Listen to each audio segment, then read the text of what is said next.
everyone to It's a Guy Thing Summit, and I'm so excited to have one of my favorite amazing doctors on the line, Dr. Vasiliki Moragianni.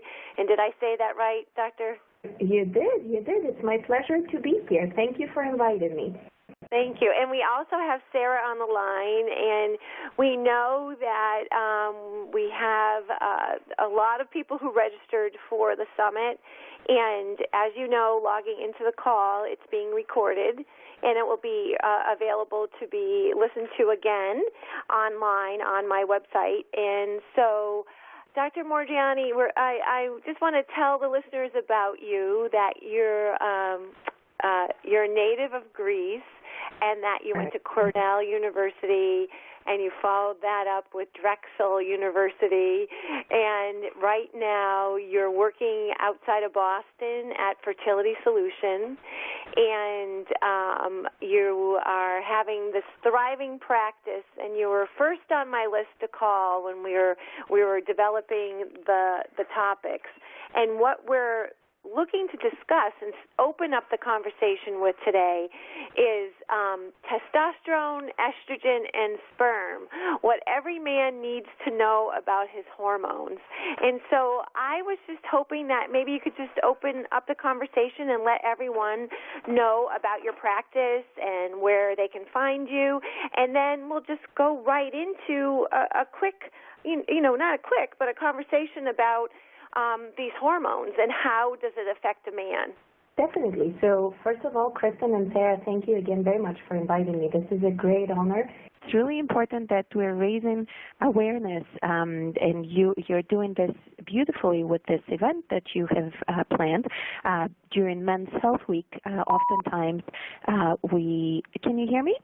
Yes, you're fine. Yes. Okay. Thank you.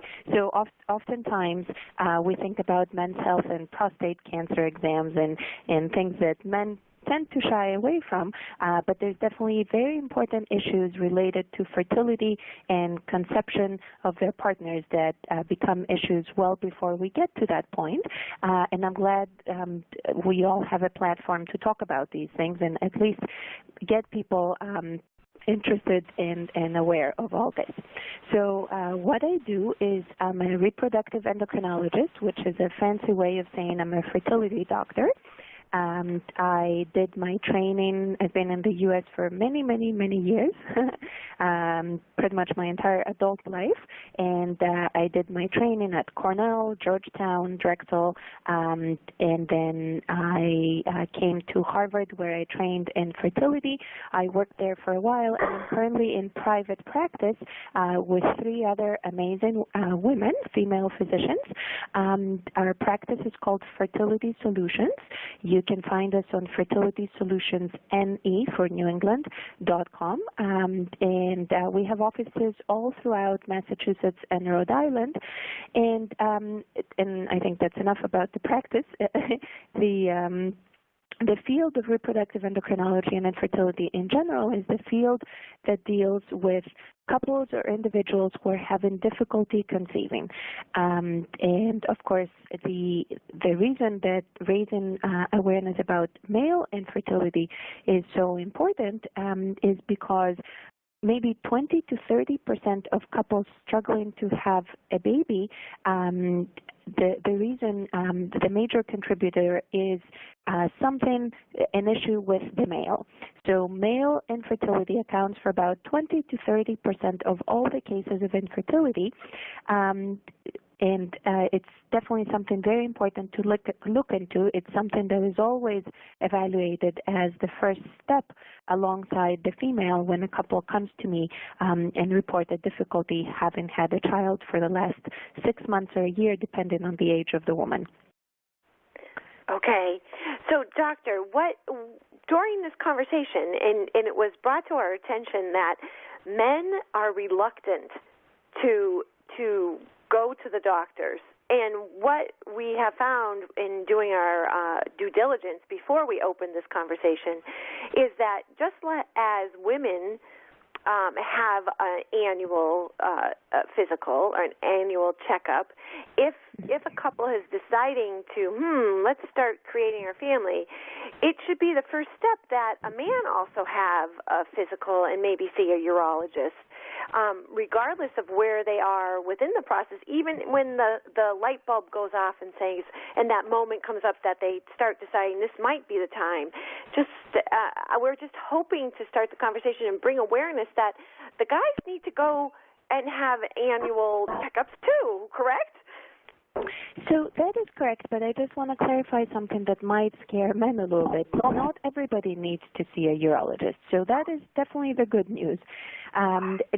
So if we take a step back, as you're trying to create a pregnancy and a healthy baby and a healthy mother, everybody involved in this equation needs to have improved their health to the maximum, and that includes the physical examination and the annual checkup for the female and the male as well, if a male and female are involved. Following that, if everything turns out to be okay, and by that I mean things like high blood pressure and diabetes and cholesterol screens, if these things are indicated based on your age or your family or personal history, there's definitely things that you want to get squared away. So especially for a man where the sperm is constantly produced, you're utilizing, so to speak, for conception, the best quality sperm that you can produce. Now, if, as part, in terms of whether everybody needs to see a urologist, the caveat to that is that even though I am being followed here in the conversation by some amazing, really fantastic urologists who are great at what they do, not everybody needs to see a urologist, but there are very specific circumstances when a urologist makes a huge difference in what we do. So I guess that kind of introduces the main aspect of what we want to talk about, which is what happens to a man when they come into my office. So, of course, a very thorough personal and family history is obtained by both partners, and in terms of the testing that a man would undergo, part of it includes a semen analysis. And we'll talk about it in more detail as we go along, but only if a semen analysis or a test of the sperm is abnormal in any way and this abnormality is persistent, would I recommend they see a urologist, or of course if there's something else in their personal or family history that raises a red flag. So the semen analysis in terms of the fertility workup is the first and most times only screening tool that we utilize to evaluate the male in a relationship. And what a semen analysis means is this is when a sample of semen is collected by the male through masturbation, either at home or in our office, and this sample is analyzed for several parameters of the semen that have been associated with fertility or difficulty of getting the female pregnant. First of all, please interrupt me with any questions at any point. I will just keep going otherwise. Okay. So, does that sound good? So during that semen analysis, are you also doing a blood test for the testosterone and estrogen levels, or is that just the first test that you're addressing? Mm-hmm. So sometimes, this is an excellent question, Kristen, and testosterone especially, and estrogen not so much, but testosterone especially, is completely overrated, completely commercialized, and of course there's great value to it when utilized appropriately. And a lot of times it is over-tested or over-analyzed, and when it's supplemented, this is a whole different topic, and hopefully my colleague, the urologist, will talk about this as well. But the testosterone is not part, to answer your question, is not part of the initial semen analysis workup, and could only become part of the workup if the semen analysis shows an abnormality. So the first and theoretically only test that a man needs to have as part of the fertility evaluation is the semen analysis, no blood work. Okay. And so So, doctor, during that then, just to circle back to the overuse or the change of the collective consciousness about the testosterone and estrogen, can you just explain what those two hormones do? Why are they so important within the body and within? Okay. Right. So let me start by just very brief and basic overview of how the reproductive system works in the male and the female, which is pretty much identical. On the inside at least, and then that will hopefully shed some light into the process, how testosterone and estrogen are involved. So everything begins with our brain. So in both males and females, but I'll concentrate on males now, there is a set of hormones that are released from your brain on a regular basis. And just in case you're interested, these are hormones such as the GnRH, FSH, or LH. But anyways, these are hormones released from the brain that then tell your testicles or your ovaries, in the case of the female, but your testicles, to produce certain other hormones, including testosterone, which then lead to the production of sperm and to the masculinization of the male, or to him appearing as a man on the outside. It's under the guidance of these testicular hormones that then the sperm is produced, and in the male there is a series of tubes and storage units in the testicle and the penis itself, and the way it works is sperm is produced in the testicles. It is stored in another structure called the epididymis, where it undergoes maturation. It becomes moving. It's not moving in the testicles. Then it follows a tube called the vas deferens all the way to the bladder, where it mixes. Up until this point, it is just sperm cells. At this point, it acquires, through the seminal vesicle and the prostate gland, it acquires the fluid, which is the seminal fluid, or the semen, the fluid part of the semen, and then following the urethra, it travels all the way to the edge of the penis, and it is ejaculated. So once again, we go from brain hormones stimulating testicular hormones, which then produce sperm, and there is this whole tubing structure that has to lead to the ejaculation of the sperm. So if at any point along this pathway there is a problem, either temporary or permanent, there's going to be an issue with ejaculation of sperm that has the capacity of fertilizing eggs.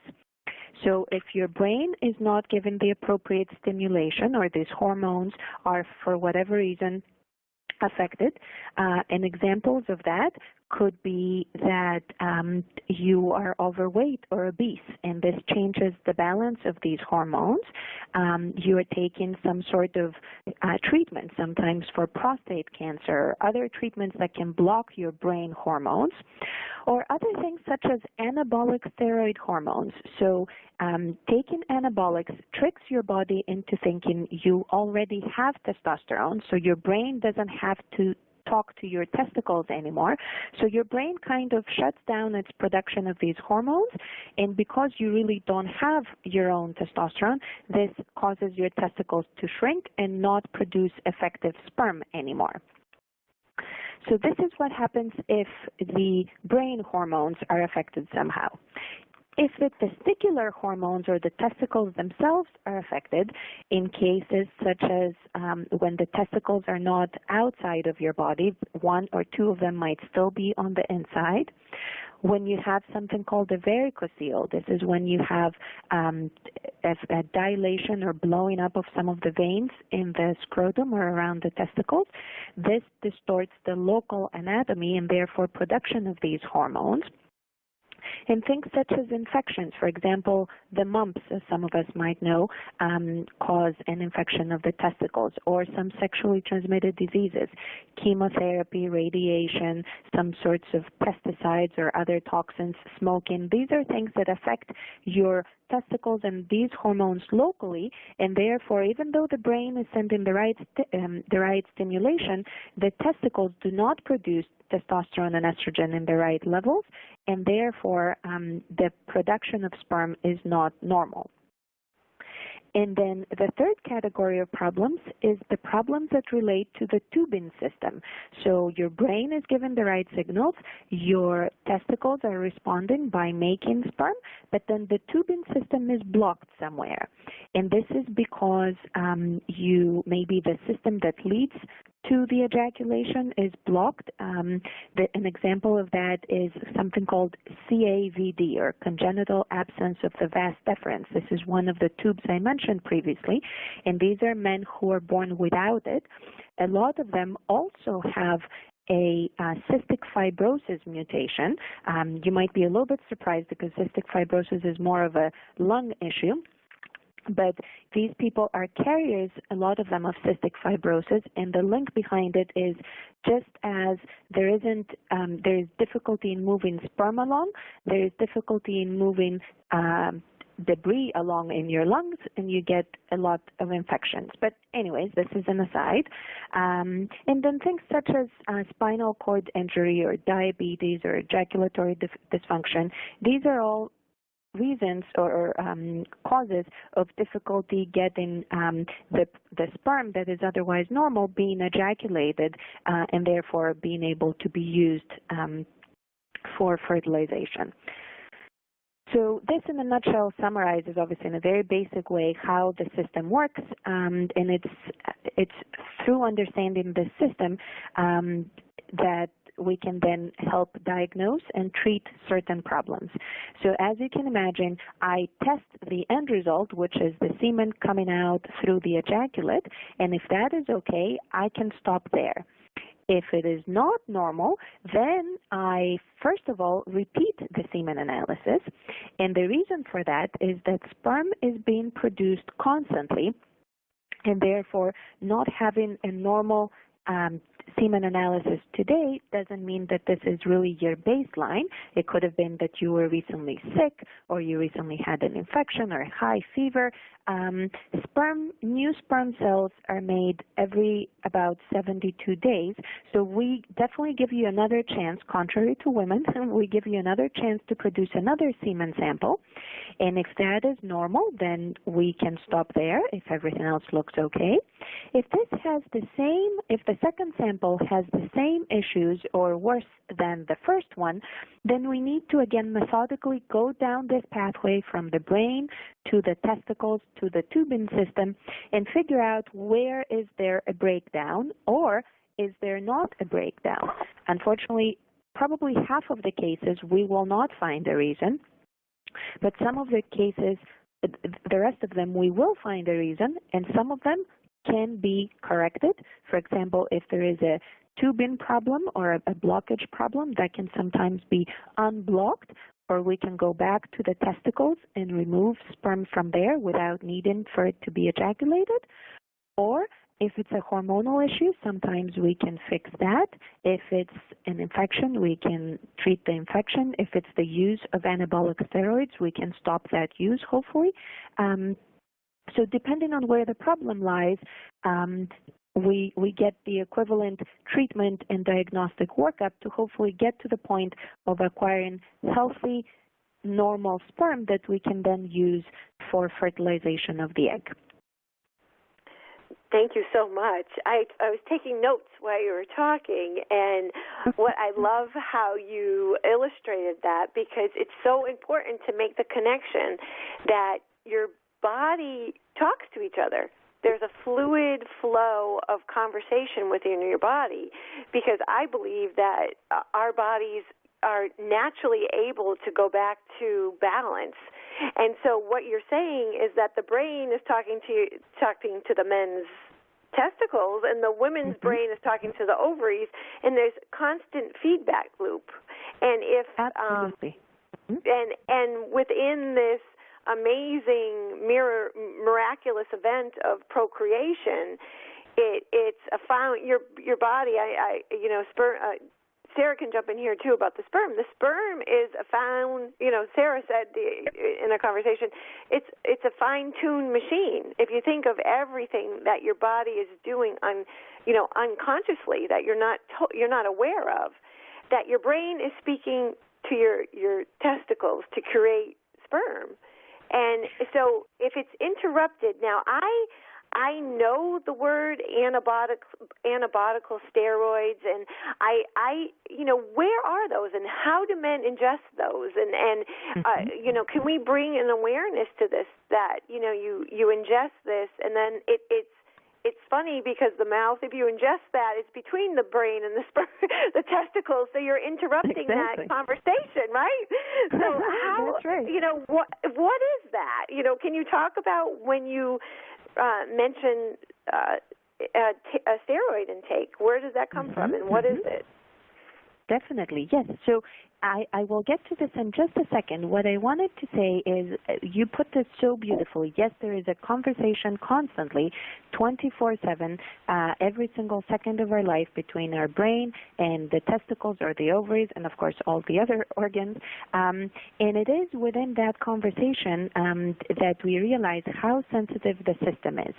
And by that, I'm referring to specifically something such as, for example, stress, or going through a difficult time in your life. These are times that upset the brain hormones because things are not in order anymore. The release of certain chemicals or the imbalance of certain chemicals can lead very easily to the interruption of this communication.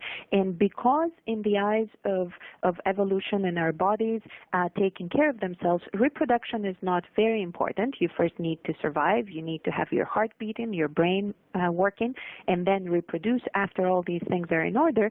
The reproductive system is very sensitive to these changes, and it's the first one to be affected by such imbalances. So that's where probably the 50% or so of people without a known reason for difficulty conceiving, at least in the male, is coming from. It's not that there is no reason, it's that currently we do not understand the reason, but there might be issues such as, for example, stress or a chemical or something that you're exposed to that you're not aware of that is throwing that balance off.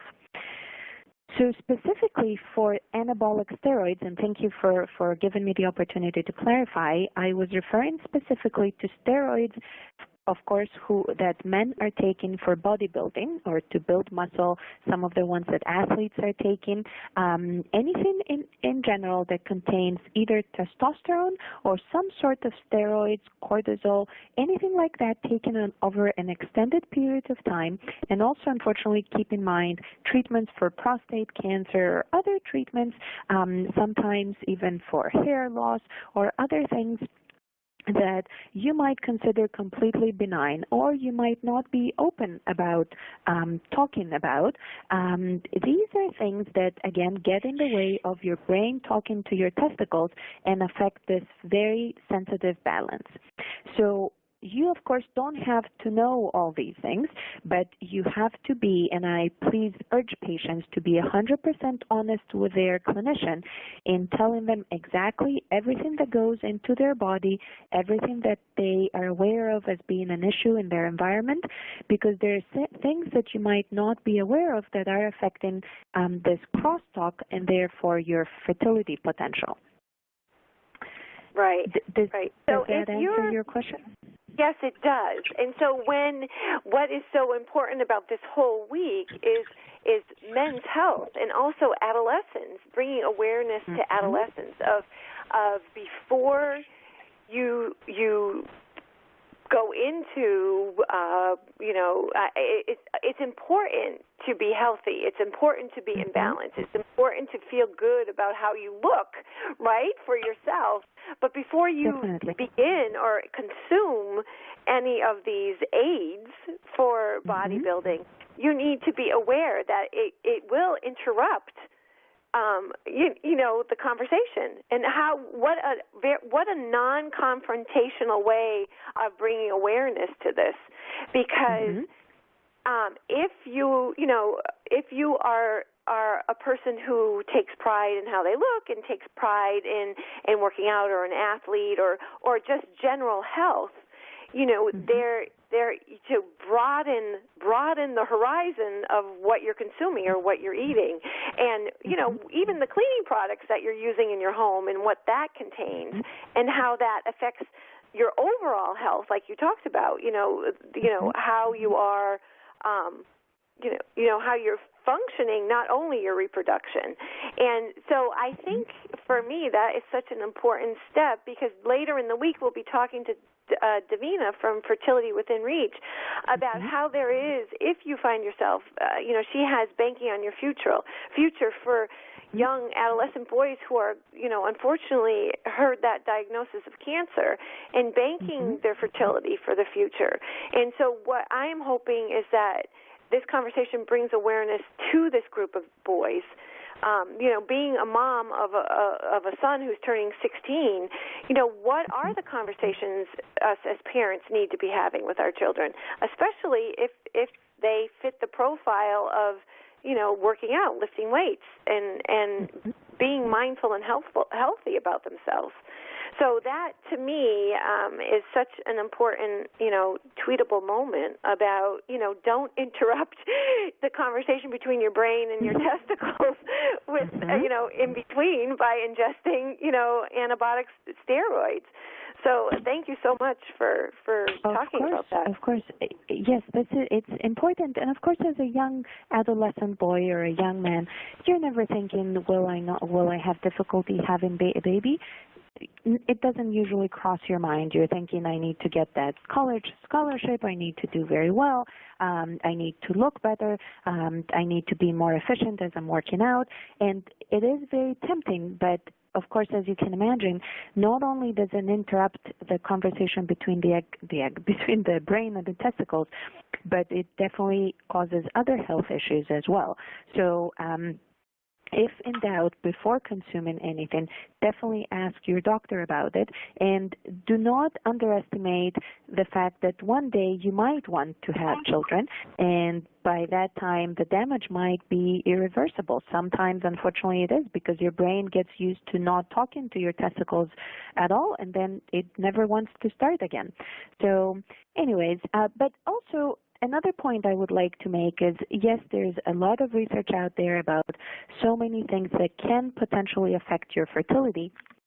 And in the era of the internet, it is very easy to get caught up and start freaking out about everything that goes into your home and into your diet and your daily life, and become paranoid. And with paranoia comes stress, and with stress comes another interruption of the talking between the brain and the ovaries or the testicles. So keep everything within reason. And I think that the great point of this few days of your program of It's a Guy thing is that it can help dispel some of the myths and clarify some of the things that are out there regarding toxins or effects on male and female fertility. So Doctor, I wanted to jump in real quick. Hi, Sarah. Go ahead. Sorry. Hi. I've just been listening, and loving this. But I wanted to talk about, maybe we could get into a little bit of the hormone, how to create hormone balance and how to optimize your hormone balance naturally. So there are things that you can do in your life to that will optimize your hormone balance, not only for fertility but also for men, to make them feel good and to boost their testosterone naturally. And maybe you could talk a little bit about some of those things that can kind of serve to help men, find a different path to being, the best performers that they can be. Absolutely. And of course, again, men and women both have estrogen and testosterone, but meaning male and female hormones. We just have them in different ratios. So women, we have more of the female hormones, but we still have testosterone.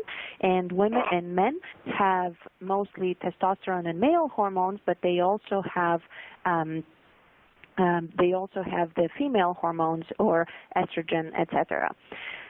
In terms of how to feel, obviously, when someone has an extremely low testosterone level, this goes along with the feeling great and feeling powerful that men usually do, and having extremely low testosterone levels can prevent you from feeling that way and make you feel more tired or having lower energy.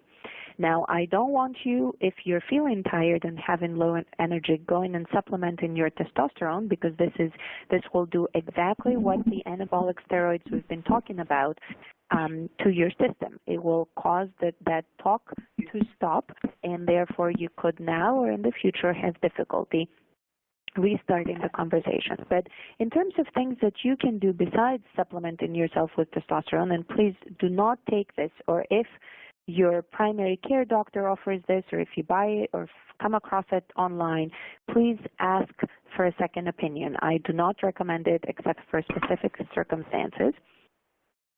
So anyways, other than that, things that you can do to help maintain normal testosterone levels in your daily life is these are things that come without thinking. For example, that are common sense, I mean. So things such as maintaining a healthy and balanced diet, eating fruits and vegetables and having a balanced diet with all the nutrients and vitamins that you need. And if your diet is not supplementing all of them, then definitely taking a multivitamin.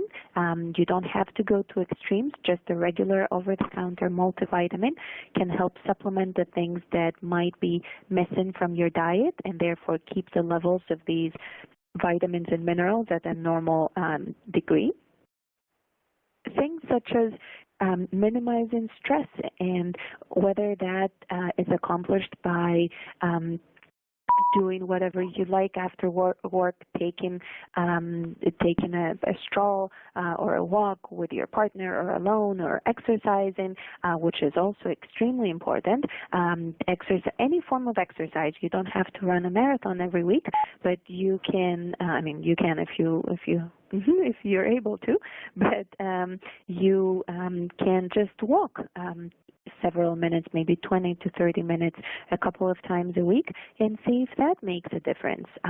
You can maybe, if you're not so much into working out, you can do some meditation or relaxation techniques that will help minimize your stress and also develop a better understanding of your body and your mind so you can maintain a better balance. Definitely preventing or very in a timely fashion treating sexually transmitted diseases. This is very important. Preventing them would be, of course, if you're in a relationship when you're not trying to conceive through condoms, but if you are, then the rapid diagnosis and treatment will prevent you from having any lingering issues locally, and therefore will maximize your fertility down the road. And in general, these are, I would just probably stay away from specific supplements, especially things you can buy online or pay a lot of money from that are super formulated to boost your fertility and do something amazing, because all you really need is common sense and just a balanced overall body and mind through, again, diet and exercise, whatever that entails for you, and through relaxation and meditation techniques if you find this helpful as well. Well, I don't know, Sarah, if you had something else in mind. That's perfect. I would also, I would bring up also alcohol and sugar particularly have impacts on the hormone balance. Is that not correct? This is 100% correct, and thank you for bringing this up. So alcohol and smoking, and caffeine, I get these questions on a daily basis from my patients. Again, in the era of the internet, you hear and read all kinds of things. But again, it's common sense. Obviously, if you have to consume large amounts of alcohol on a daily basis, this is not healthy. If you have a dependency on alcohol, that is also not healthy. If you smoke, really any amount, but if you smoke anything besides social, whatever social means, if you consume drugs such as marijuana, cocaine, heroin, these are all things that have been found to have a detrimental effect on sperm. And any of them, for whatever period of time, small or longer, could affect your fertility and your testosterone levels. Definitely caffeine, drinking a cup or two of caffeine caffeine, not just coffee, because caffeine is included in other things that we consume as well.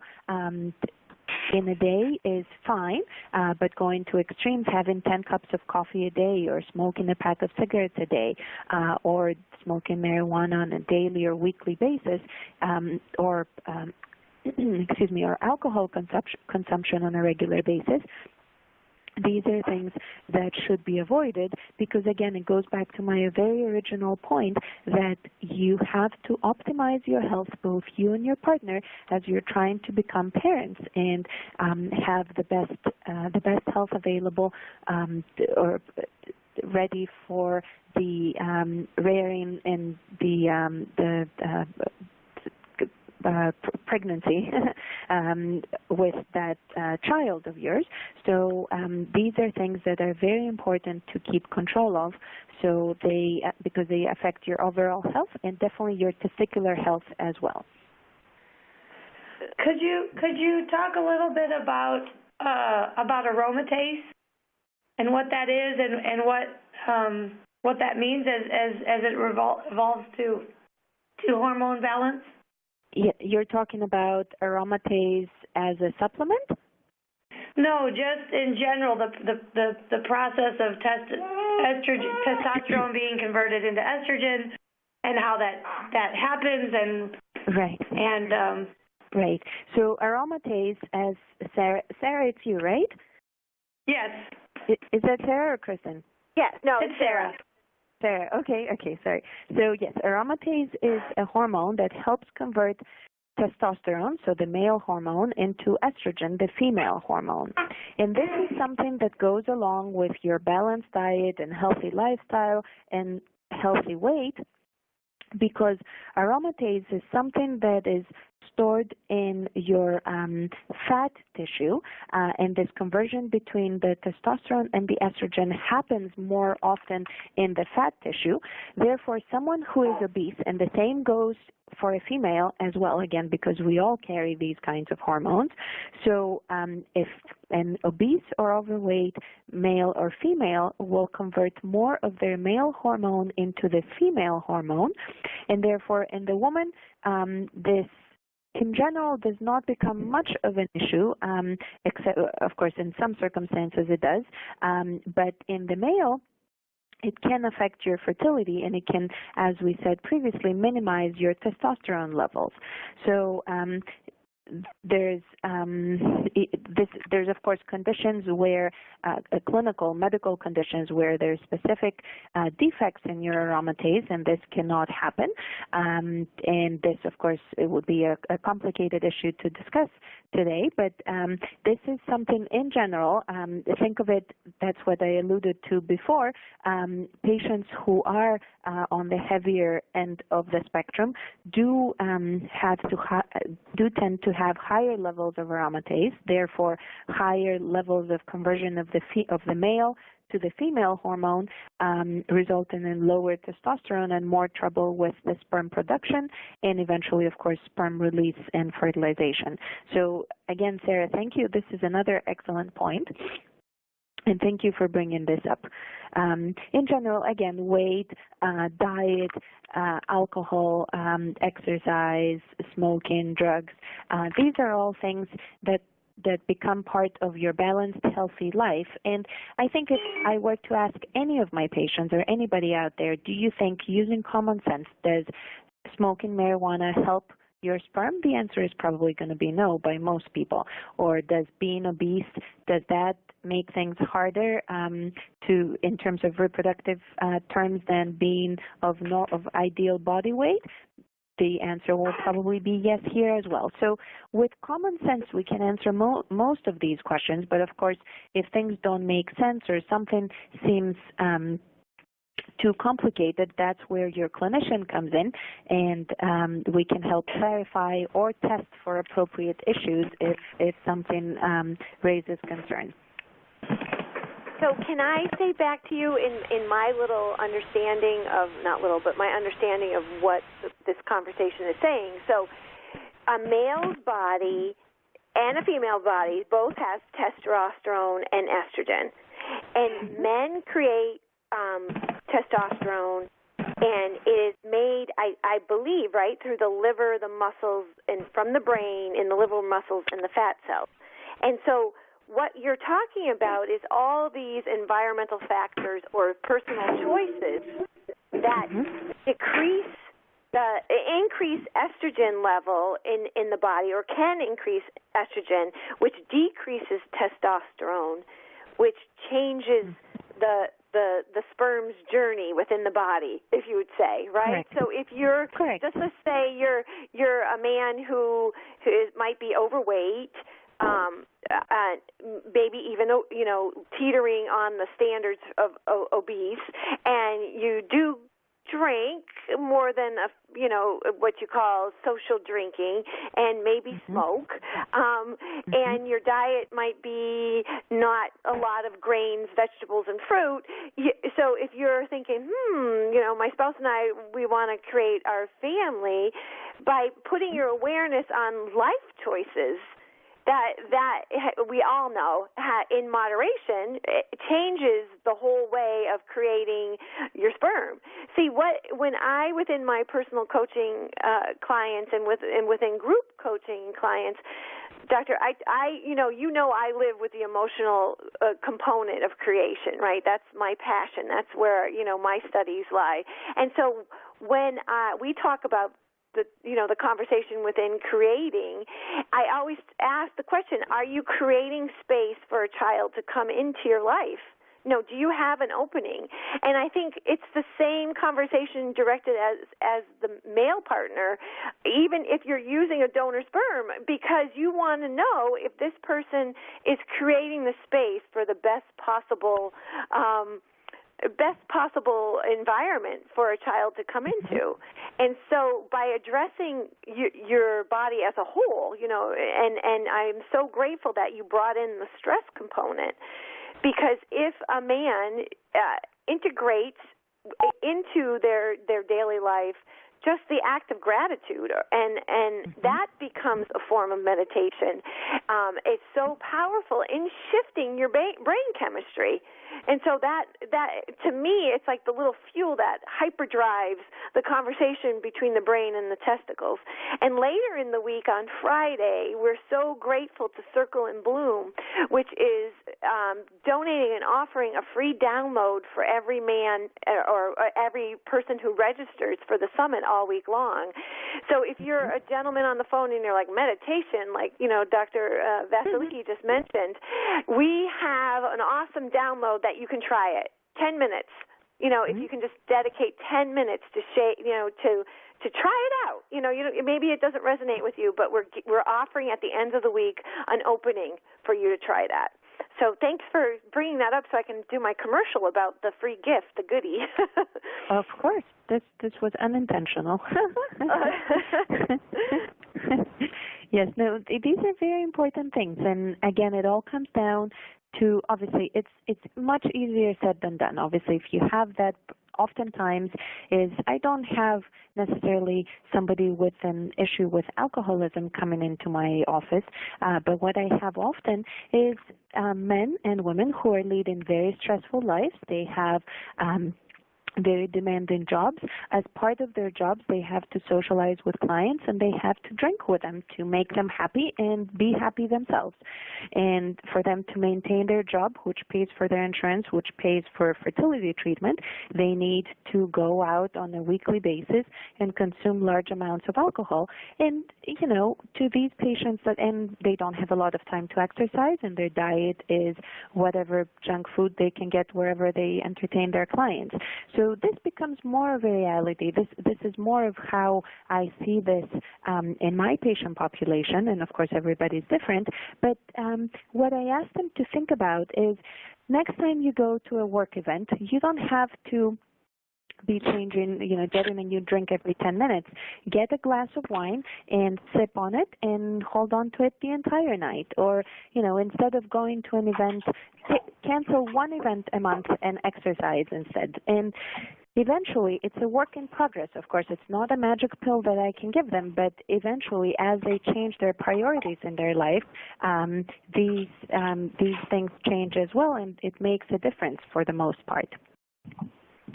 It does. The subtle changes change the It's almost as if, Sarah heard me talk about this before, but, at this degree that water boils, your fertility is such an amazing fine machine, your body, and just the subtle changes have a huge impact.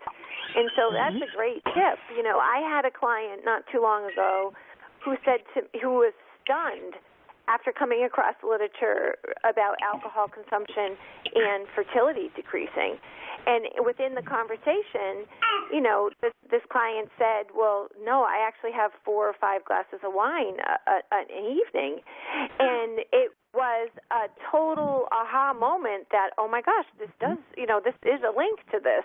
And it's not with shame or judgment, it's just awareness that when you decide to enter into creation mode, to optimize the conversation between your brain and your body and the parts that we all need for creation.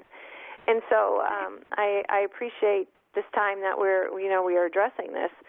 Sarah, do you want to? Definitely. Okay. I would just echo that. I mean, that's exactly my journey. When I was 23 and young and went in to get, my annual exam, my doctor said, look, you're going to have a really hard time. Your hormones are completely out of balance and there's a lot of things that aren't working with you. And, I took that really seriously. And I said, I need to put a stake in the ground for my health. If I'm 23 and have issues, then that doesn't look good for me for the future.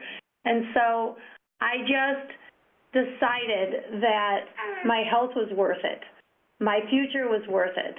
And I just started making the changes, and they were slow. It was a slow process. It wasn't overnight. But I could feel my body healing itself as I just took those steps to reducing my stress, to eating better, to getting more exercise, and eventually I became an athlete. And I can't tell you, running those races and whatnot, how good I finally felt free of my old self. My body, I felt like I could do anything. I felt so strong and so healthy, and the fertility followed, and now I'm a mother of 3 beautiful boys, and I cannot have more gratitude for that choice. Oh, that's wonderful, Sarah. Thank you. This is we can so hear wonderful. one of the little one. Yeah, he's just talking a little bit. He's still little, so he's with me. Yeah. So, Sarah, that is so inspiring because it is just, bringing awareness of us humans. We're so amazing. Our bodies are so amazing of everything that goes on that we are not aware of daily, hourly, in every millisecond, and making the choice that you're going to drive this car. The Drive for Men's Health guys are coming up next. The doctors are so amazing because it is bringing awareness. Like this is your car you're driving. You're driving this body for the gift that you've gotten during this lifetime. And what are you going to do to maximize your health while you're driving it? And also make the choice to do that. It's your choice to eat what you want, exercise the way you want. And are you doing that in awareness? Are you aware of that? And realizing that your body is designed to heal itself, designed to be in status quo, designed to be at equilibrium. And so I'm so grateful that Dr. Vasiliki is on the line because she, in my opinion, she looks at you as a whole, as the patient, in a thoughtful way. And I think Definitely. That's the conversation that we're having right now is addressing that. So if you I can have... interject. Sure. Kristen, if you allow me for just a second, just to clarify, because obviously Sarah's testimonial is fantastic, and thank you for sharing and making this so personal. I'm sure if we can affect at least one person today and during the week, that will be great, and hopefully one day, just as people are talking about breast cancer awareness and heart disease awareness, we can talk about infertility awareness and testicular and ovarian health awareness, and we can all be conscious of these things. Just to clarify, anything, of course, as ancient Greeks used to say, everything in moderation is ideal. So exercise, of course, is great, but exercising to the point of exhaustion or to the point of extreme weight loss is not recommended either. Again, the balance is very sensitive, so if you push it too much one way or another, it can backfire. So that means that, of course, sitting on the couch all day long and eating burgers and fries is not a good idea, but also working out 7 days a week, 3 hours a day, so much that your period eventually stops or that you lose a lot of weight and you lose your fat tissue where, again, male hormones get converted to female hormones, and this is important for both the male and the female, can be a problem as well. So don't think that you have to go from one extreme to another. Staying within a healthy medium is always ideal. And of course, just another small parenthesis, controlling and optimizing things such as your high blood pressure, your diabetes. Not everybody there's people of young reproductive age who do have these issues with their health, either because of lifestyle or because of heritability. So optimizing these and have them as well controlled as possible before you begin to conceive or attempt to conceive is really ideal. So again, it goes back to the healthy mother, healthy father, and therefore healthy child as a result. I really appreciate that, because exercise, extreme exercise is a form of stress. It's the original form of stress of, being a physical stressor. And again, that can alter your body's hormonal balance.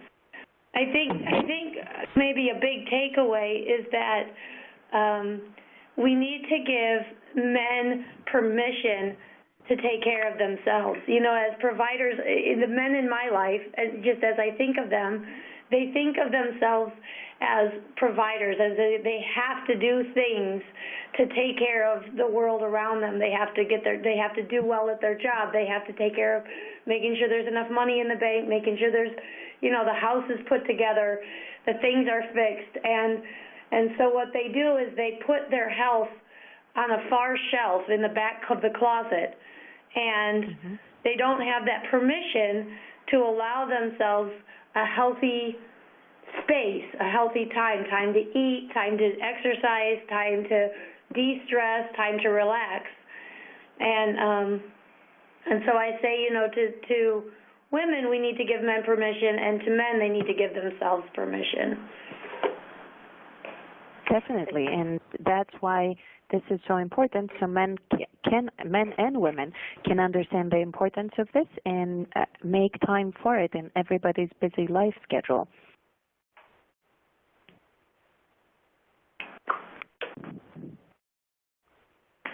Exactly, and the reason why Sara and I came together, Dr. Vasiliki, because, it was a big aha moment for me, because I've been working with women and couples going through fertility for, 2 decades now, and Mother's Day was coming, and we were putting so much focus on supporting the mother, supporting the woman during the journey, and all of a sudden I remembered a client that I had who was in that situation, who was in doing his best job being the problem solver, being the supporter of the family and his wife and a friend who was passing from cancer. And he just had a breakdown. And it was as if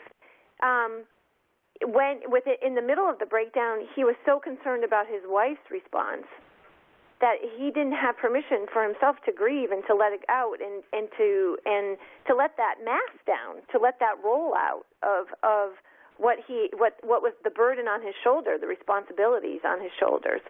And so I was in awe of this man who finally did let it out and realized that within my practice I need to be learning more and educating myself on how I can help men, help them navigate this journey. And because in most cases this is the first major marital crisis that the male in this relationship can't really give the woman what they want immediately, which is a child, and how that affects them. And I've heard over and over countless times, I just want my wife back. I just want her back. Mm-hmm. She's lost to this journey, and what can I do? The helplessness. So I think if we can just continue the conversation after this time, after our hour together, about supporting and allowing men to share in a way that they're comfortable with. And, Sarah brought up before about how, some guys just need a hey, dude, you okay? And that might not work for another guy, So I think starting with the awareness of self, starting in the awareness of, the importance of, what's going on in your brain and what's going on in your body, and then coming from, not shamefulness about this. Because, 40%, I thought the statistic was 40% of fertility issues, but I'm so glad to hear you cite between 20 and 30. Well, and it depends on who you read. It's not just one, because when you're a team and when there's an issue, it becomes both of your issue, not just the other person. Definitely, yes. Okay. So, Sarah, is there one more question, or should we put Dr. Vasiliki in the hot seat to share her pearl of wisdom? Go ahead, Sarah. No, I was going to say I'd like to hear the pearl of wisdom. Okay, so Dr. Vasiliki, for our whole week we're gaining wisdom, right? And we're asking everyone to share, what would be that one pearl, one insight, one aha that you'd like gentlemen to take away from our time together with you? This isn't fair. I wasn't prepared for this. But you already have one. I think you did it through the whole thing, but just reminding us that one pearl, which you said, what the ancient Greeks said, that was it. I already put that down as a... That's right. So everything in moderation and maintaining a healthy life balance, whatever that means in your particular circumstance. I'm just going to leave it at that, and please know that your physicians and your resources in your community and in your environment and in the medical community are always there to answer your questions and educate you. This is not part of the Pearl of Wisdom. I'm just talking. So do not hesitate to contact anybody. Contact me, contact any of the other speakers, Kristen, Sara, anybody, and gather information mostly from people who have experience and know what they're talking about, as opposed to the Internet all the time. But, of course, there's value for the Internet as well. And my last pet peeve is that I will also be talking with the two amazing doctors who are talking here next for the Drive for Men's Health. I'll be talking this Thursday at 9:25 in the evening, 9:25, as they're driving, and I can't wait to talk to them as well. And thank you so much for putting this wonderful program together. No, thank you. Thank you for your time. And I think that those awesome doctors for Drive for Men Health, are you on the line right now? One of them is. How are you? This is Dr. Yay! Who's on the line with us? We're wonderful. Hey. Thank you for calling in. Who is this? This is Brombat, Jamin Brombat. Hi, welcome to the conversation.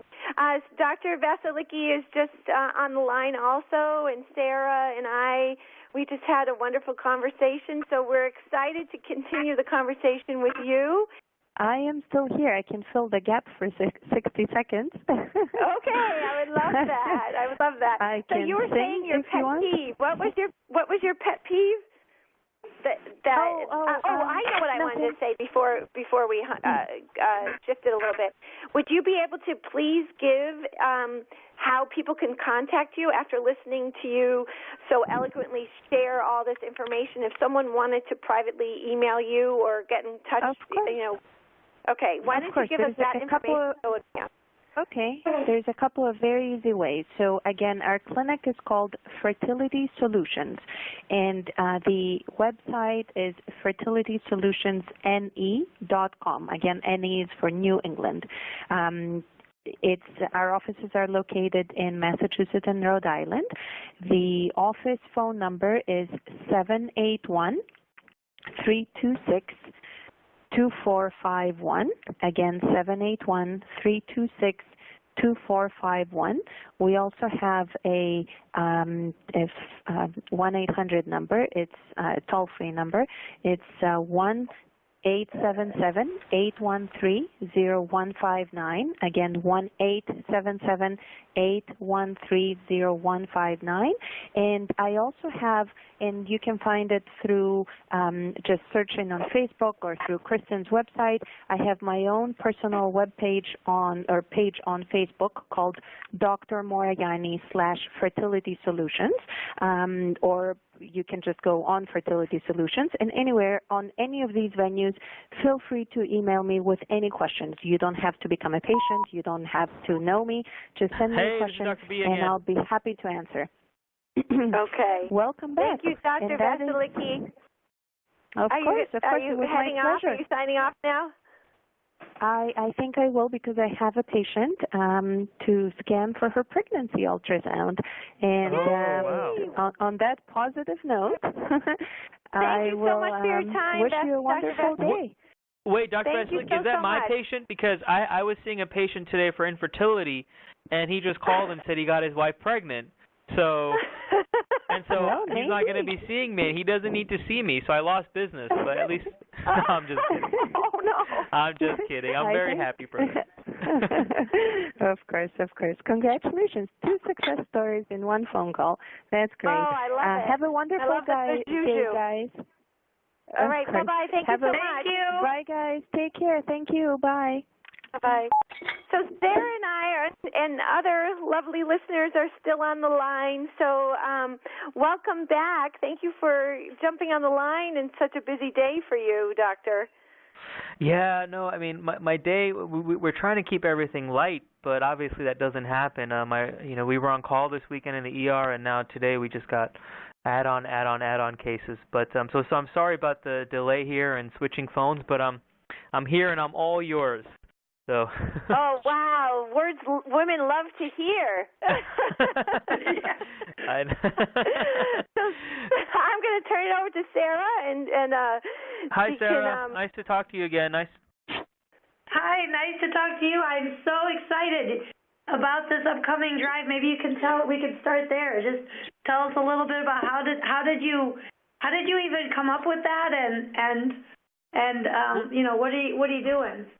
Well, Sarah, first and foremost, I want to see if next year you want to bring this big sperm mobile you have that you're driving in your picture on Twitter. Yeah. I don't know if you guys follow Sarah SDX on Twitter, but she is driving the sperm mobile, and maybe we can do the drive with that next year, because that's pretty. That would be awesome. I will drive the sperm bike down the coast. That would be epic.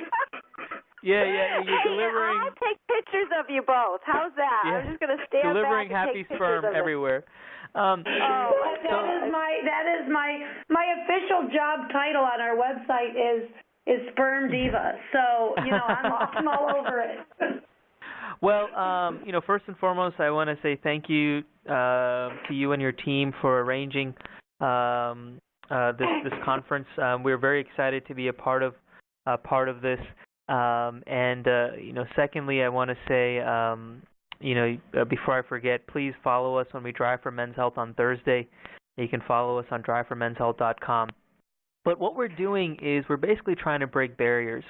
And most men, if you look at statistics-wise, most men really don't take care of themselves. Now, women are very good about banding together and having large movements that really progress their, I think agenda is the wrong word, but basically progress their health and not only themselves but others around them. Whereas men, when they think about men's health, they usually think about a finger exam, a prostate exam, and then usually they go in the opposite direction.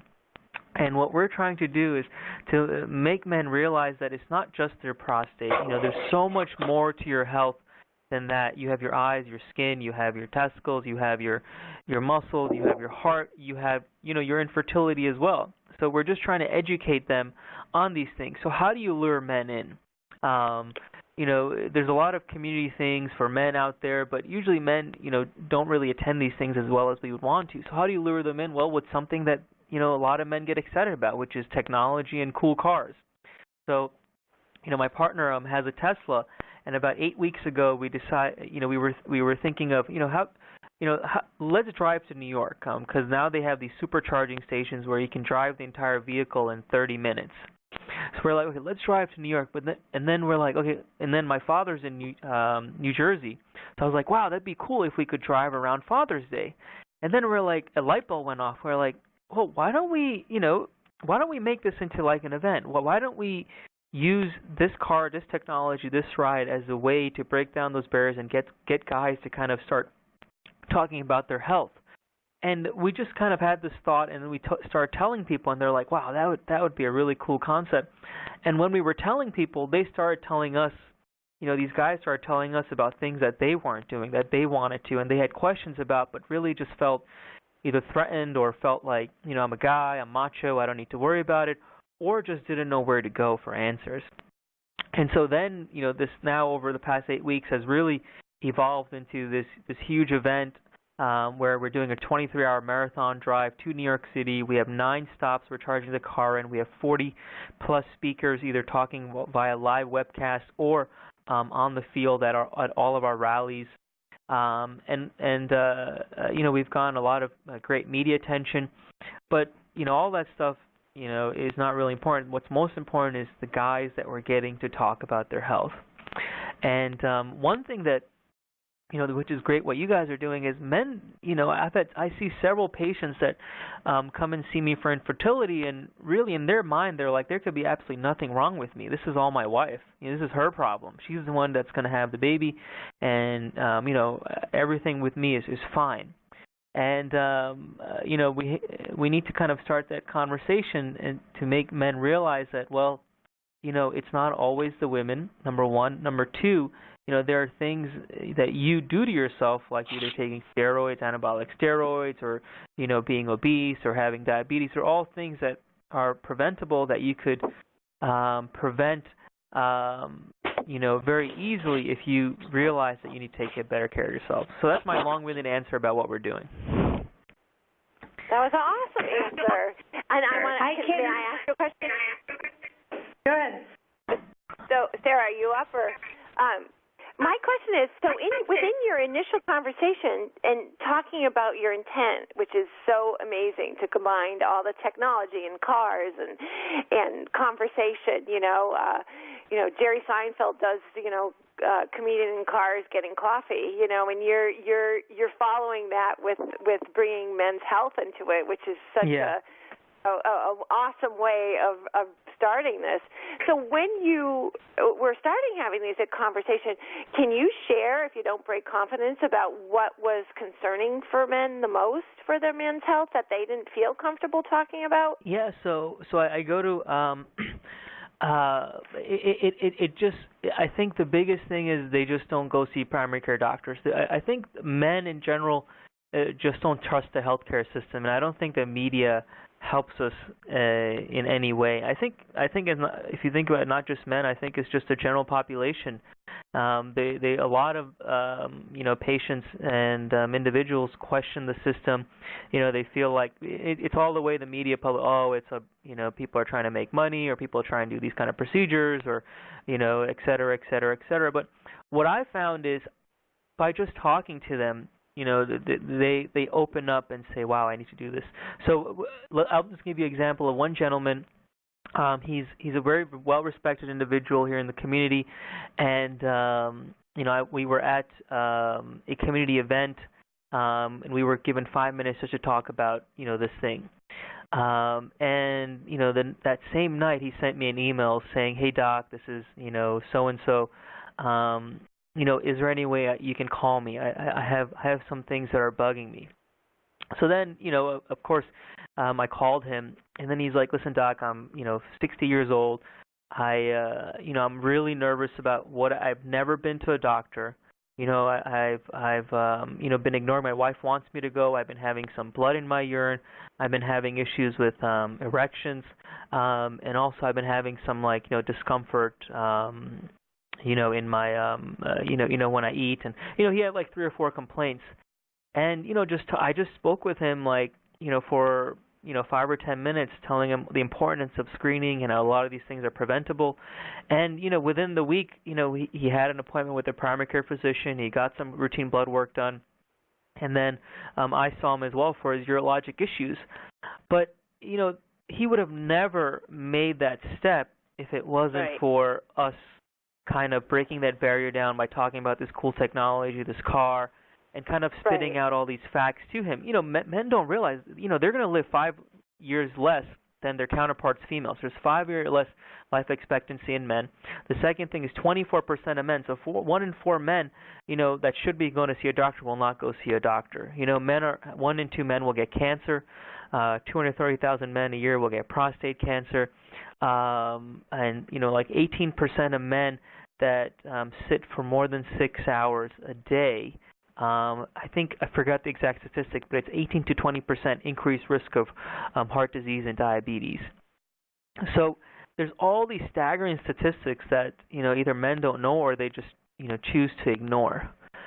But that's just one story. Just talking to that one guy. I've had several patients since then that usually that will tell me later on when I see them that I made an appointment for my colonoscopy, or me and my wife have been having issues with infertility, and we just thought it was normal to have for it to take a year or 2. So it's pretty neat. I mean, and we've been hearing stories from other individuals that have been all of our speakers about how they are talking about this event, and they're getting guys kind of interested about their health. So it's pretty neat, and to see that change in the mentality in these guys. So can I love that. I love that way of indirectly bringing awareness, and then that has the ability for an opening for men to take action. Because what you're doing is it's just an indirect way of communicating awareness, which is so powerful, and for everyone, depending on how your communication style is. But you said something that struck with me, 2 things actually. So if you're a guy, right? You're a guy, and I'm just going to use this. This is the way I was thinking. If you're a guy and you really are closed down to have a conversation about these symptoms, because I've heard that before within my interaction with men. Like, they have symptoms and they ignore the symptoms until it progresses to the point that they can't ignore the symptom, right? And that brings you further down into maybe a disease pattern that's happening, right? So my question is to back up before that, and how do we create a culture for men, for adult men, but also for adolescents, that they have awareness of what is quote-unquote normal for them, right? So this gentleman who finally took the action in calling you after hearing you speak, you rattled off 3 or 4, 5 symptoms that were, maybe he ignored the blood in the urine or the discomfort after eating, but they compounded that he said, this isn't normal, now I'm going to take action. So how do we do premeditated awareness that would help men take action before 6 symptoms happen to call you? Is there a way, in your opinion? You bring up a great question. I think that's I don't know if there's a right or wrong answer, but I'm going to give you an example of what happened last week. So last week, the New York Times put up an article about these men's health centers of excellence. There's 2 centers of excellence that just opened up in New York City. It was a very positive article. What these centers of excellence are doing is it's like a one-stop shop. You know, you go in, you see a primary care, then if you need to see a urologist, if you need to see a dermatologist, if you need to, get a colonoscopy, everything is done in like this one area. And it's all tailored towards guys. So, if the guy after his appointment wants to go and, manscape and get a manicure or pedicure, I think they can do that there too. It just creates like a comfortable environment for guys to come together and talk about their health. It also makes it makes things a lot more efficient as well because it's a one-stop shop. So you don't have to go to several different appointments all around the city. You go in one place. Now, if you look at the commentary on that thing online, it was mostly negative by guys. Guys just came. There were a few positive things, but there were guys just saying you can't trust the system. This is a big money-making scheme, et cetera, et cetera, et cetera. And I'm like, guys, these guys are trying to help people just like you. You're not doing anybody a favor by writing these negative comments because if there was a guy that was, like, wow, okay, cool, I feel comfortable, I'm going to go here, and then they read your comment, they're not going to go. I actually went on that Times article and posted a few things, and what got favorited by the New York Times reviewers was when I wrote something about using like a NASCAR race as an example. These drivers, when they're driving on that race, they may be number 1 and 2, and they go around all those laps. Now, they have to make that pit stop. They have to make that pit stop every 50 or 60 laps. I'm not into NASCAR, so I don't know how many laps it is, but they have to make that pit stop. They go in there for that 10 or 15 seconds, get their tires changed, get their oils checked, get their engine checked, and then boom, they're off on their way. Now, they may have lost some time, but they've maintained their car and they maintain their vehicle in such a way that they're going to be able to get number 1 and 2, get back in the lead as soon as possible. Now, there are certain drivers that are going to ignore it. They're going to be like, wow, I'm going to use this as my advantage. The number 1 guy is out. I'm going to keep driving. Well, what happens to that guy? That guy's, his tires are going to bust, his engine's going to bust, or he's going to get into some kind of wreck because he didn't make that pit stop when he should have.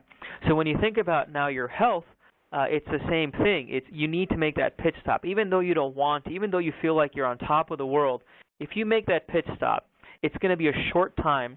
You're going to get checked out. If there's any issues, you get them fixed right then and there. So you're doing prevention rather than when it's something more disastrous where, if you get into a car, your rims break while you're driving or your tires go flat, you're done. If you had made that pit stop a few minutes ago, you would have been fine, but then you're pretty much done. So so I wrote something like that in that review, and I tried to calm these guys down, but even afterwards, there were still guys writing negative comments. So it's going to be very hard to kind of change the mentality in large, but I think on an individual basis, kind of a grassroots effort like we're doing with the Drive for Men's Health, I think that overall, over time, if we're patient, hopefully will lead to more of an influence in these guys. Well, you may not know that, but Dr. Vasiliki and Sara and I, within our conversation, was using the car analogy for your body, like you were. Okay. The car you get. This is the only car you get during this lifetime, and how you're driving it, And so what struck me with this analogy is that it's in the culture of a fear-based way of looking at things, and coming out with a judgment of the fear. Well, this system isn't working. It's just for money. It's just whatever. So you're throwing your fear at it because it's maybe unknown to men, or it's different for them, and that's what is seeping through this.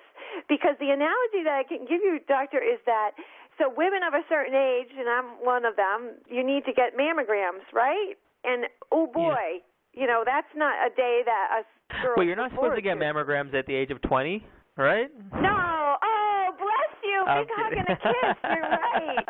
But my given situation at 21, they said I should start, right?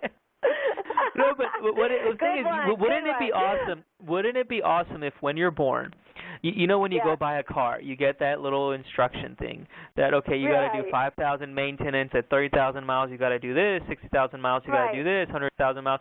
It'd be cool if when you were born, you know, God or your parents or whoever give you this manual and says, okay, this is what you got to do. But in reality, what happens is we spend our whole life trying to figure out, trying to find that manual. Right, and we don't have a little light that goes on that says, "Oh, you need your oil change, so you better check your tires," right? Yeah. But so what happened is, so we ended up, all my girl pals ended up having to go get a mammogram, and then lo and behold, when I went to go get mine alone, it was kind of nerve-wracking, and they give you these new little things that you have to put on, and I walked in, and there was a group of women. They all came together. They all booked their appointments together. They were having coffee and tea, and then they were going for mani-and-pedis. And I thought to myself, why didn't we think of that as a herd going together, to make it more of a social event as opposed to a fear-based event, right? Yeah. Because you're afraid of the experience. You're afraid of the procedure. For me, I had anxiety about the procedure. And then also that moment when you get the results, you have this, so how do we as a culture change the way we look at these events, just like you're saying, you got to go in for an oil change, you got to go in for a tune-up. It's such a different language than mammogram and prostate exam, right? So go ahead. Go ahead. I got something funny. I got something. It's interesting you mentioned that. So one thing, we had like the Fox News come interview us last week, and the interviewer just asked me, like, she's like, you're using a car, but don't you think you can get more men excited with beer and bikinis? And so I was kind of like, Are you going to wear beer? Are you drinking beer, drive? That's not a good thing to drive and drink beer in a bikini. No, not while driving. I'm saying I was like, well, I mean, that does make sense, but it's. I think what she was trying to say was that, why don't you use something, sexual based, because then you can get more men excited. But then I said to her as well, in reality, I mean, that sounds great, but you're not going to reach the large mass by just using that. I mean, I think we can get maybe the younger population or something, but we're trying to reach a more larger audience, in a more professional manner. So I mean, it sounds great that we can use that, but and maybe we can get some guys excited.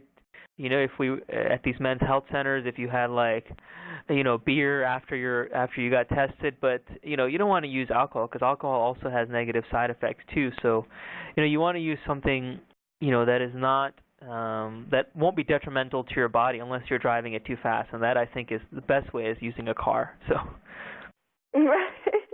Right. Maybe the latest technology that maybe Apple would be displaying their latest technology. Would that get a guy to go? So go test ride the new iPhone or something. But what I really think would work is if you got I really think if we can get women to get guys to go. Because I think a lot of my patients come in when after their partners have brought them in.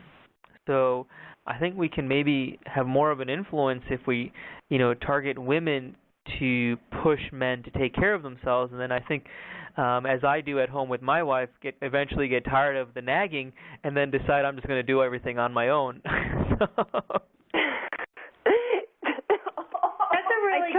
Really great. Sorry, I'm never going to be invited back to this thing, am I? Because of what I'm saying right now. I'm just kidding. I want to highlight that because I think that really brings it back to this conversation about fertility, in that women have an opportunity and a responsibility when we're starting our families to help our men get a checked to see how their health is, because there are studies after studies, and a lot of your wonderful colleagues are writing these studies about how fertility in men can really be an indicator for preventative issues that you could take on early on. And a lot of young guys, there's not a lot of signs and symptoms of things that are going wrong in their body, but sperm production is one of them. And so, it's a really great opportunity for young men to just kind of check in. It's that first pit stop, I think. Yeah. Yeah, no, I totally agree with you. We recently had a... Can we back up to what you just said? Sure. Because that is a pearl of wisdom. So when Sara and I came together to do this conversation over this whole week about men's health, and all the professionals, not all of them, some of them said, isn't it interesting that it's two women leading the charge talking about men's health? And we're both of us are so passionate about this. And what I want to go back to is the part that you just said is a pearl, that you take action because you want the nagging to stop, right? And so that is just me. That is not a generic phrase. I don't want to get in trouble out there. I know this is being recorded. No, we're not going to tweet that one, will we, Sara? But I think that's important, because what that tells women is that you need, just like marketing, right? You need to bring the conversation up and up and up, maybe 10 times before the male takes action. And you know what? That's when Terry Davidson, wonderful Terry Davidson, does my marketing and PR, and she said to me, well, who's the target market for the summit? Who do you want me to be talking to about beforehand? And I said, well, probably the women, because they will listen in, gather the information, and bring it back. This time the women are being the hunter and gatherers, right? And bring the information back to men.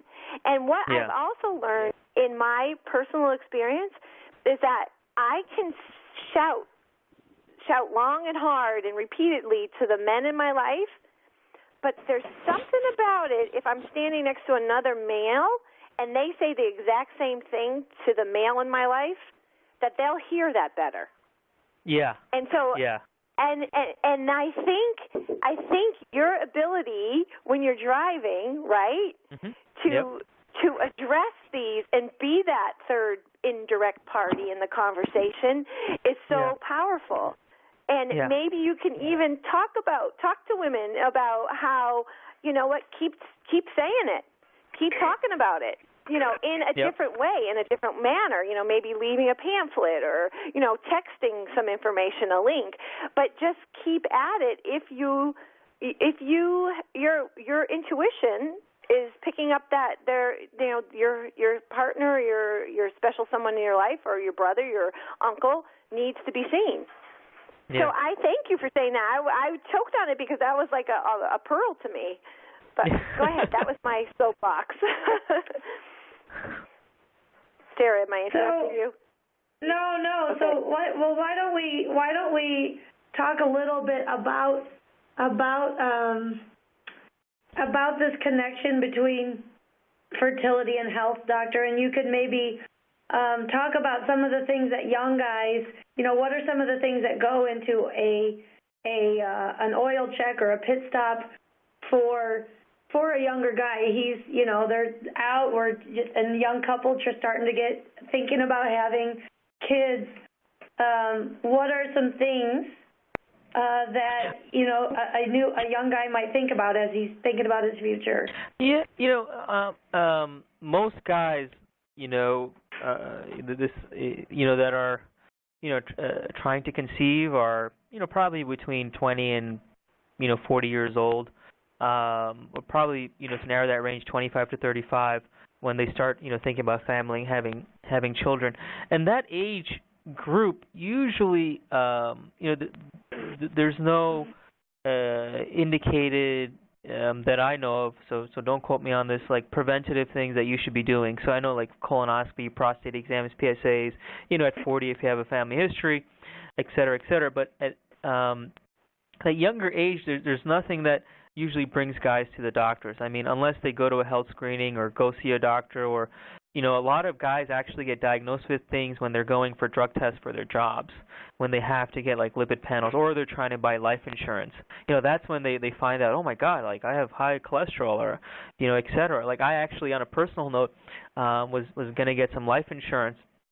And then they found that my triglycerides were just a little high. They were like 5 or 6 points high, and I'm like, what? I usually eat pretty healthy, and I just didn't realize why. But then I changed my diet, and obviously the triglycerides went down. But I would have never known that was an issue if it wasn't for getting those lab works done. Because if there's really no need for me to get that lab work done, because at my age there's really no general indication for that. But the two of the most common things I see guys that come in for infertility is that there's guys that are taking androgenous testosterone. I know we briefly talked about that earlier, and I'm sure we'll talk about it throughout the week. But there's guys that are going to the gym or for various reasons taking testosterone. And there's actually guys that are getting prescribed testosterone by their primary care physicians or the urologist, without knowing that, that they're, actively trying to conceive. And so obviously what happens, and for the audience out there that may not know, is when you take testosterone that's not created by your own body, what happens is you shut down your own factory. So you're going to stop making testosterone, and that will eventually will lead to is you stop producing your own sperm. The good news is that a lot of these changes are reversible, but sometimes they're not.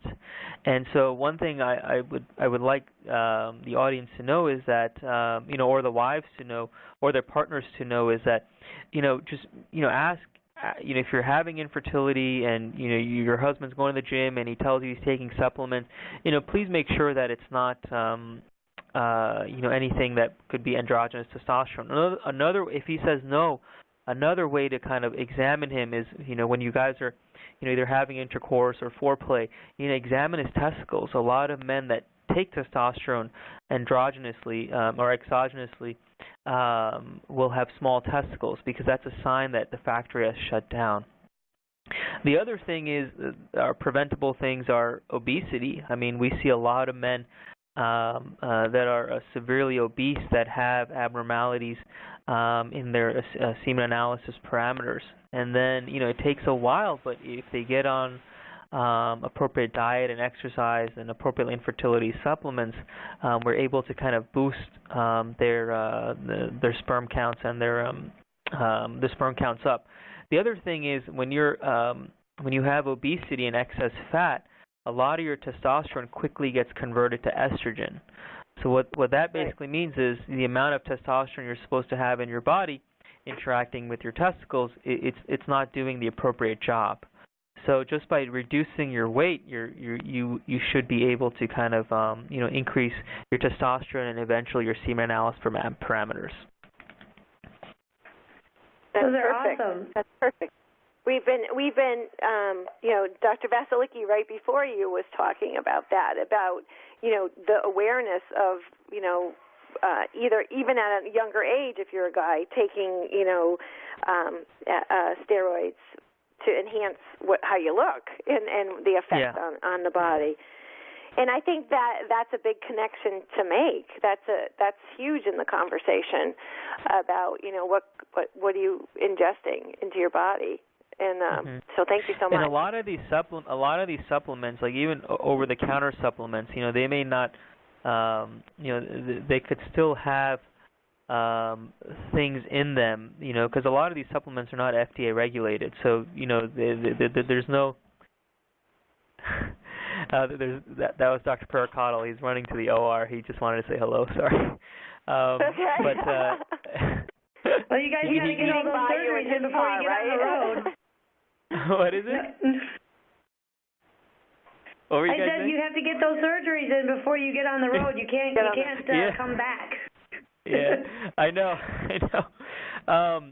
But a lot of the supplements as well that are out there, like people are buying things online that have some androgenic components to them. So I would really be cautious about taking anything without seeking someone like a nutritionist or a physician or a healthcare professional that is able to kind of guide you in a better direction. Because once again, as I mentioned, this is very important to notice, a lot of these supplements are not FDA regulated. So, it may say it has XYZ in it, but it could always have ABC, XYZ. And there's no one out there checking these things. So, Doctor, way back when I was in my creation journey of my children, my son's turning 16 and my daughter's turning 11,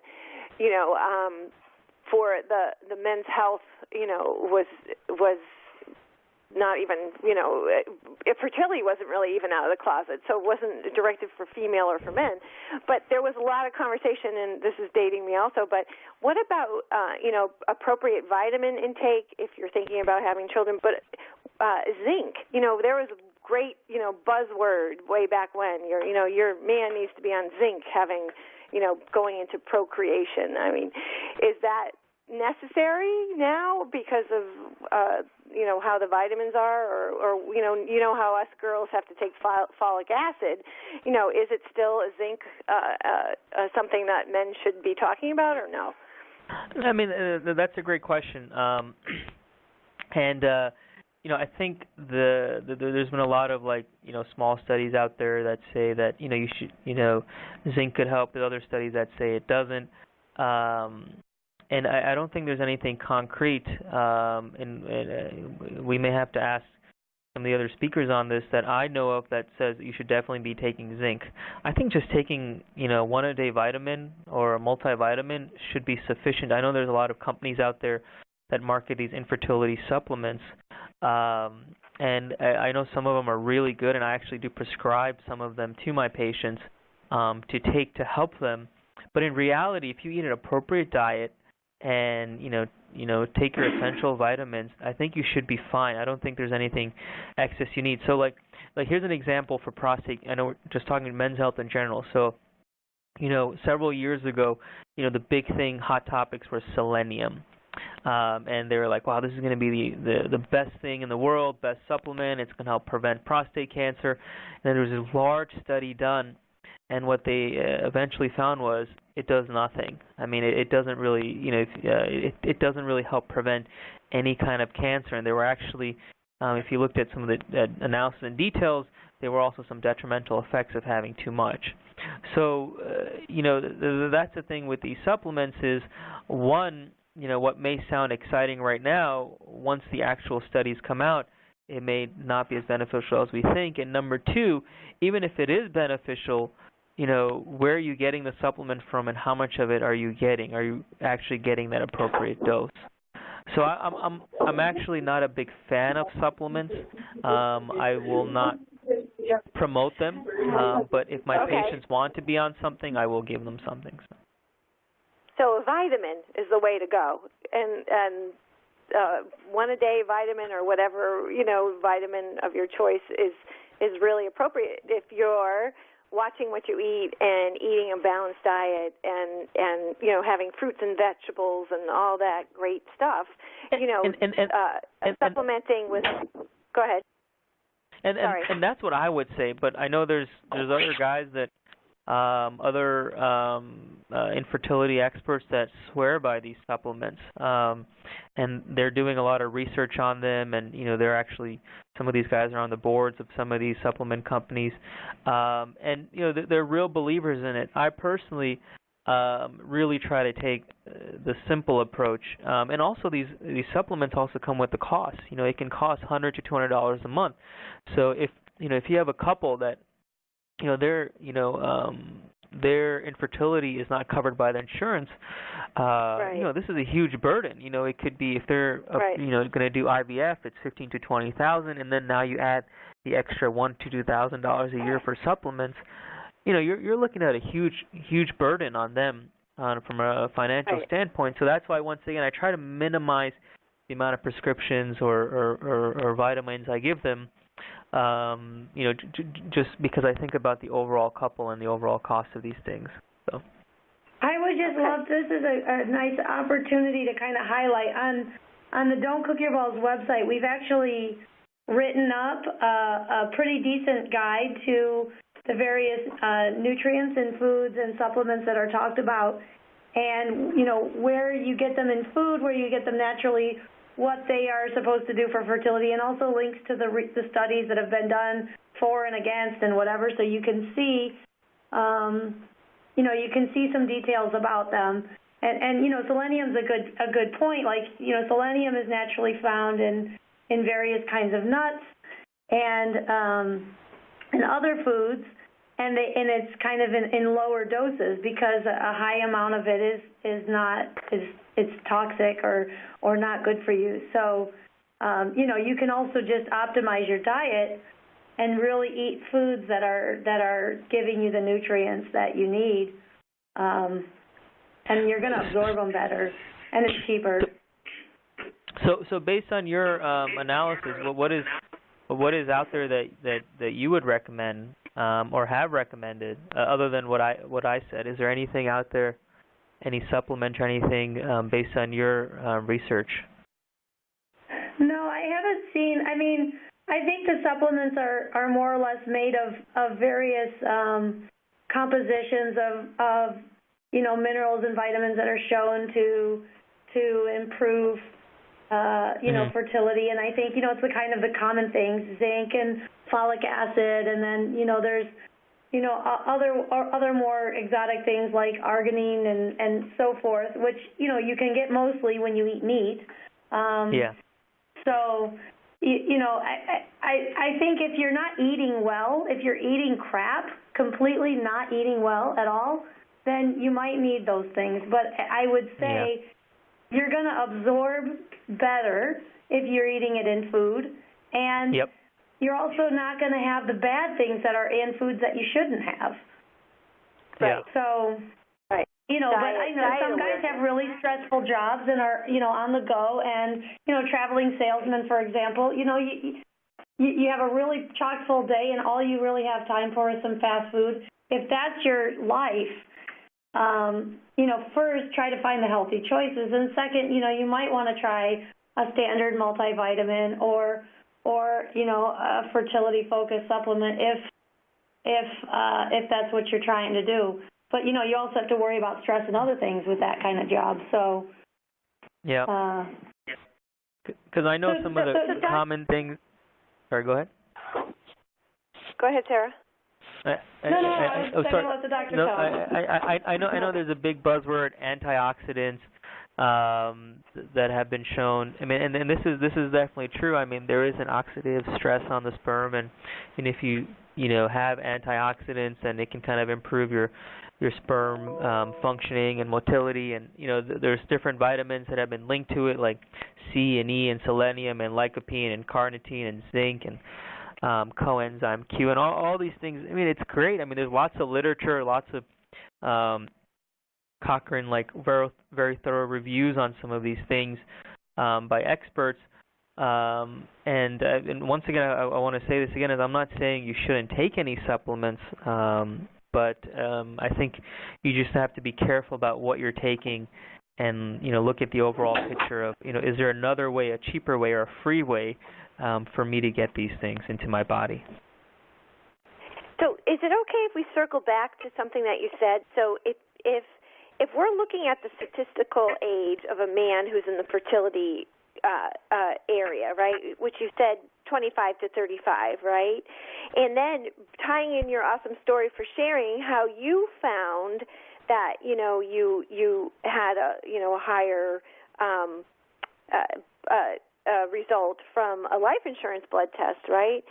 So what made me start to think about this is, so a 20-year-old transitions from the pediatrician, right? Because the pediatrician is keeping both adolescent girls and adolescent boys until they're 20, right? That's if 18. After 18, you have to go to go see. At 18, the pediatricians usually cut things off, unless they're family practitioners.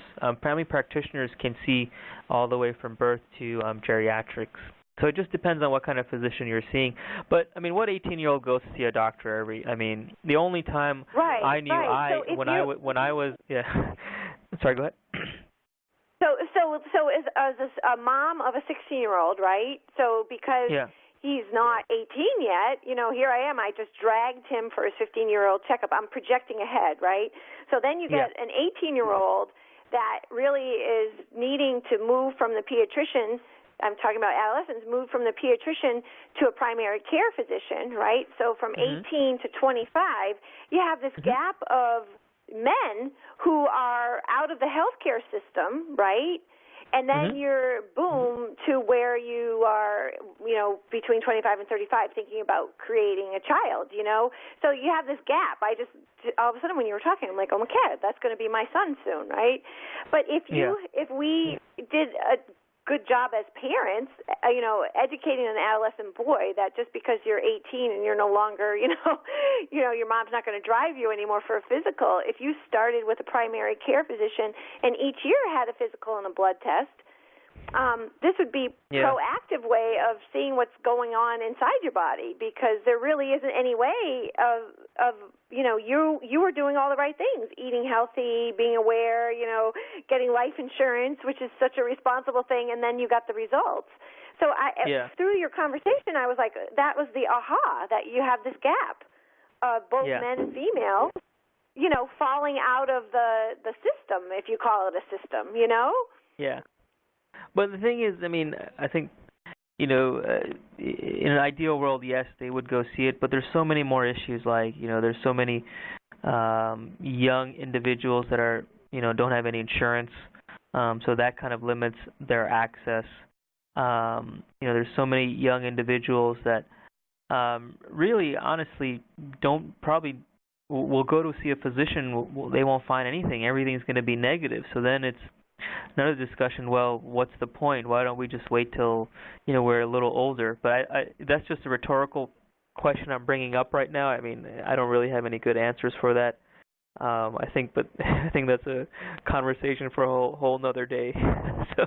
Right. But Doctor, I have a decent closing question. As I've started going around and talking to guys about this, it's kind of funny because, they say, well, what do you do? And I say, I write this Don't Cook Your Balls blog. And they go, don't cook your balls. What is that? Young guys, they just have to laugh. Like, you that's what you do for your job? Like, that's what you do? And I say, well, I write about men's health, and, I know a lot about testicles. And then they laugh, and then they kind of go, that's weird. And then they say, well, what do I need to know? And they start bringing up, I did this in college, I drank a lot, or I did this, or I did that, and I get a lot of stories that I don't even need to hear. But what I want to bring to you is, what are some of the things, in the back of a young man's mind is like, is there anything that I've done that puts myself at risk or puts my health at risk that I should go out? And I know that there are some of the things that guys do in college, drinking a ton, or drinking, it's just smoking. Some of the things that they do. Yeah, exactly. Are putting them at maybe a little bit of a higher risk of having some either potential fertility issues or future health concerns. And at what point do you think, hey, that's a worthwhile, I should get at least one check to make sure things are cool as they're starting to, kind of grow up and settle down? Yep. It would be cool if, when you go to get married, you have to do, a whole health screening. I don't know if any states make you do that, but that would be a good way to kind of get all these guys screened. But I don't know if that's possible or not. But you do think it's a good idea to say, hey, as I'm transitioning my life, it's worth it. It's worth it to at least go into the doctor once and just kind of get a check, make sure all parts are in working order. Yep, and I agree. Pull in for that pit stop. That brings it back to what you said. You do need a pit stop, and your pit stop is, taking care of your health. And maybe you can. And at a minimum, young men. At a minimum, young men. If there's any, whoever's listening, partners or men, at a minimum, you should examine your testicles on a monthly basis, because testicular cancer is a majority of the time identified on routine examination of the testicles, and you'd be surprised how many young guys I talk to that say, "What? examining, I mean, they just, because they just feel like, oh, well, women have to examine their breasts, but we don't have to examine ourselves. Like, why would we ever do that? We can prevent so much, by just examining yourself on at least a monthly basis. So I would agree. I mean, one of the guys that I talked to, young comedian, I brought this up, and he was saying, yeah, your work is really important. I had a buddy who had this pain in his testicle, didn't go to the doctor, just dealt with it for a long time. Mm-hmm. And then he finally went in because of, I don't remember what happened exactly in the story, but he finally went in and he had stage 4 cancer. He had wow. testicular cancer for almost a year before he went into the doctor to see about it. And I think, that's just, so much preventable things, of this cancer could have been dealt with a year ago, but because of his, shyness, because, I don't want to talk to anybody about my testicles. Yeah. So I think that self-check is really important, and there's a lot of good material online for what does that self-check involve. Yeah. Well, I mean, can you tell us online, two quick points, what it involves, what they should look for, what signs, tenderness or exactly. Or how to what feel are the and what the symptoms are exactly. Are you asking me a question or? Yes. Well, why don't you when we're I mean, so basically, if you think about your testicles as like a small football, you want to kind of examine the entire football. Now, if you notice any abnormal lumps or bumps or tender spots, you should seek medical attention. Now, you do have some piping in there and some blood vessels, and you have a tube that's going to feel like spaghetti. That's your vas. That's what delivers your sperm out into your ejaculate. So all those things are normal, but the actual texture, the actual football itself, the actual testicle itself, you shouldn't feel any abnormal contours. Now, there are individuals that have little cysts on the testicle. If you do feel something like that, then you should still get checked out by your physician, and they may or may not order an ultrasound to confirm. But if there's anything that you feel nervous about, definitely don't wait too long and go ahead and get it checked out. Now, symptom-wise, usually you don't feel anything when you have testicular cancer. All you feel is that abnormality in the testicle. You don't really, you won't get any pain or anything. It's usually a painless thing unless it's kind of progressed. But sometimes your testicle can be hard if you have infection of the testicle, and the only way to know that it's nothing else like infection or torsion where the testicle is twisted or anything else that's benign and not cancerous, you won't really know unless you get someone that is experienced hands, such as a healthcare professional, actually examines you, and then plus or minus any appropriate imaging testing. So if there's anything if you have any doubt in your mind, any question, that is the time. So don't wait too long, and that's the point in time that you should go and get yourself checked out. And that's with anything. It doesn't have to be just your testicle. If you're having some aches and pains in your chest, if you're having trouble with your vision, if you're having like headaches, that you're taking all these medications and you feel like, man, it's just not getting better. If you're having like all of a sudden like you're having difficulty walking, or you feel like, man, my balance is off. Anything. It doesn't have to be just your testicles. It doesn't have to be your heart. Anything in your body you feel like, man, I just don't feel like something's right. You shouldn't wait too long. You should go ahead and start that conversation. And now, seeking healthcare is gotten so easy now. You can either go online. You can actually go and chat with doctors online on different websites. You can go to your local pharmacy. They have healthcare professionals there that can see simple things. And then there's all these urgent care clinics out there. So there really is no excuse. Access is no longer an excuse. Even us, like we do a lot of teleconferencing where we have patients, that can talk to us via online via web chat, either with Skype or FaceTime, and we can kind of see and hear from them what's going on. So access, I think that's an excuse. Access is, in my point of view, no longer a problem for men. Even if they live in a small town in the middle of nowhere, most of those towns now do have internet and web access where they can kind of get some information about what's going on. And you'll be chatting away Thursday night at 7 o'clock online while you're en route. So. I'll be chatting. I'll be chatting more than you want me to be chatting because I'm going to be moderating a lot of these conversations. So, that's great. They can, learn more about direct contact with you through Drive for Men's Health, right?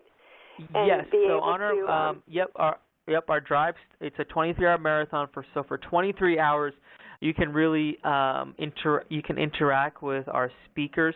On our website, we're going to have a link that you can actually join the conversation. Everything is going to be done through Google Hangouts, so you can come and listen. If you can't be there, then everything is going to be recorded and on our website on YouTube afterwards. But the website is driveformenshealth.com. Our Twitter and Instagrams are @driveformen. Our Facebook is facebook.com/driveformen. And you can even message us questions on Twitter, Instagram, Facebook, and we can ask and answer these questions on Thursday. But the whole thing goes all day Thursday, and then we end in New York City Friday morning. So if you are in one of our stops from here to Florida, New York, please do stop by. At any of our charging stations. The times we're going to be there are on our website, or you can watch us online, or you can just support us by going to talk to a guy in your life that is not taking good care of themselves. At a minimum you could do that. You can find one guy in your life that that should be seeing someone for something and starting that conversation with them. Thank you so much for doing that. I just can't support enough to have people go and check out all your different resources. If at a minimum, people should watch your video. That cracked me up. You guys getting ready. I think people should share that on their Facebook. It made me laugh. Yeah, we have a little training video on our website, driveformenshealth.com, and it's a spoof video. But we've had a lot of guys message us privately, wow, that's so funny, and then they'll ask us some healthcare questions. Obviously, I can't answer them. I can give generic responses, but I can't give specific responses.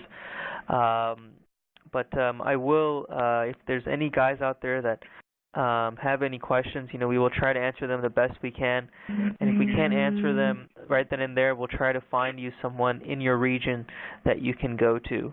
I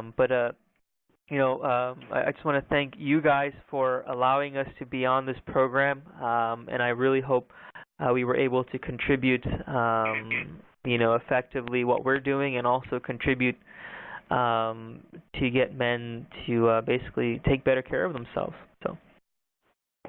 Well, thank you so much, and we look forward to we're going to track you, see where you are. Please do. We look forward to connecting on Thursday night at 7 on the Twitter chat. So thank you so much for your time, and be safe. We'll keep you in our prayers. So be safe driving up.